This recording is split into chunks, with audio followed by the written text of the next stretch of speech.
Oke, sekarang yang terakhir ya tentang IPA. Sebenarnya kemarin Bunda berharap IPA itu setidaknya dapat 90 lah, ya. Atau banyak yang dapat 100, ternyata hanya beberapa. Padahal di sini sudah Bunda jelaskan secara detail tentang cara menjawabnya supaya jawabannya sempurna. Seperti nomor 1. Untuk nomor 1 sudah banyak betul ya tentang cara menjaga terumbu karang. Sudah banyak betul, sudah bagus. Kemudian yang nomor 2. Nomor 2 tentang gambar percobaan cara kerja dari paru-paru. Nah, di situ kalian disuruh memberikan kesimpulan tentang cara kerja paru-paru sebagai organ pernapasan. Bu Ida sudah memberikan penjelasan. Ya, jawabannya harus dihubungkan dengan proses inspirasi dan ekspirasi. Itu yang pertama. Kemudian yang kedua, harus juga dihubungkan dengan posisi balon yang mengembang dan mengempis pada gambar pertama maupun gambar yang kedua. Ya.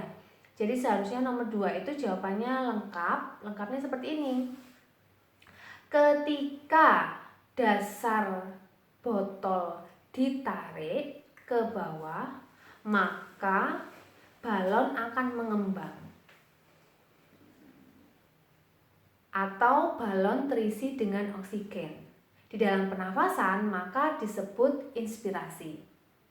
Kemudian pada gambar kedua, dasar balon dilepas sehingga posisi balon mengempis atau udara keluar.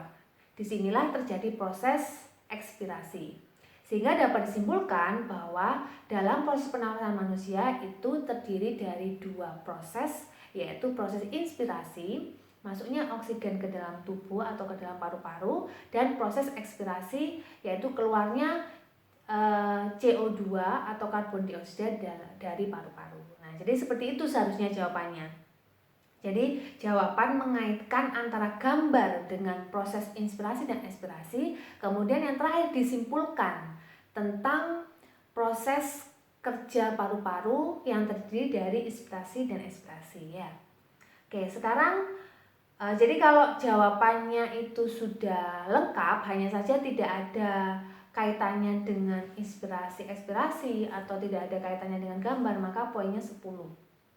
Kemudian ini nomor 3. Nomor 3 tentang mengamati gambar, lalu sebutkan dan jelaskan perpindahan panas pada setiap gambar. Di situ Bunda sudah menjelaskan, anak-anak diminta menyebutkan jenis perpindahan kalornya, kemudian dijelaskan. Jangan sampai ada yang menjawab A, batang besi yang dipanaskan, B, balon udara, C, baju yang dijemur. Jangan sampai ada yang menjawab seperti itu. Ternyata kemarin masih ada yang menjawab seperti itu. Nah,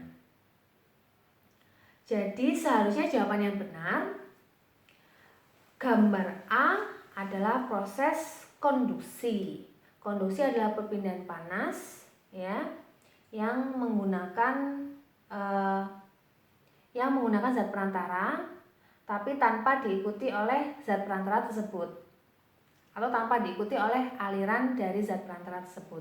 Kemudian kalau yang B adalah konveksi, perpindahan panas menggunakan zat perantara dengan diikuti oleh perpindahan dari zat perantara tersebut. Kemudian yang C adalah perpindahan panas secara radiasi, yaitu tanpa menggunakan zat perantara. Jadi seharusnya menjelaskannya seperti itu. Tanpa dijelaskan A adalah batang besi dipanaskan, tidak perlu ya. Kemudian untuk yang terakhir adalah nomor 4 ya. Untuk nomor 4 ini ada soal tentang menjelaskan 3 cara untuk membuat magnet.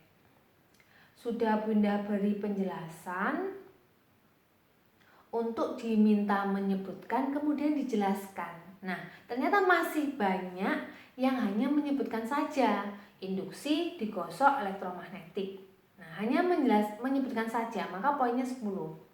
Atau ada juga yang hanya dijelaskan saja, digosok bolak-balik, didekatkan dengan magnet, kemudian dialiri listrik. Tidak dijelaskan tentang istilahnya. Jawabannya juga sama, poinnya akhirnya juga tetap 10 ya. Jadi seharusnya dijelaskan satu dengan cara digosok, yaitu batang besi digosok dengan ujung magnet secara searah dan berulang-ulang. 2. Induksi, yaitu dengan menempelkan magnet ke batang besi sehingga batang besi tersebut berubah menjadi magnet dan bisa menarik besi kecil lainnya. 3. Secara elektromagnetik, yaitu dengan cara dialiri arus listrik. Kuncinya adalah arus listrik ya. Soal yang terakhir yaitu tentang siklus air. Di sini sudah Bunda berikan penjelasan, diminta menyebutkan 4 tahapan daun air. Kemudian masing-masing tahapan dijelaskan.